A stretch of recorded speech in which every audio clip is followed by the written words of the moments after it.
Welcome to the Learning Pines YouTube. We hope this video helps.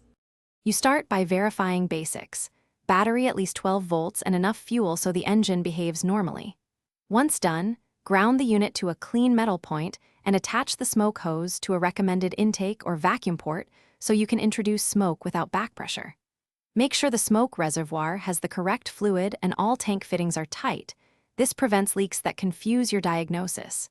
You do this now to establish a controlled, measurable smoke source for the test. You should run the test with the engine at operating temperature unless the manual specifies a cold method, because thermal expansion affects seal paths. Start the smoke pump on low to avoid overpressurizing systems, then increase until you see steady, visible smoke that moves through the system. While doing this, have an assistant exercise vacuum lines or rev the engine gently to reveal intermittent leaks. Watch high-risk areas, vacuum hoses, intake gaskets, PCV, Egger, and turbo seals, so you catch escaping smoke quickly and pinpoint the source. Once you've identified leaks, shut the pump off and relieve any residual pressure before disconnecting hoses to avoid injecting smoke into the cabin. Photograph and mark each leak so repairs are targeted and repeatable.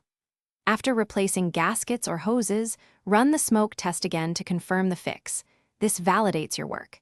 If no smoke is visible at all, make sure the fluid level is adequate, the pump and fan are functioning, and electrical connections are solid. These common failures. Thanks for watching. Consider subscribing if we helped you.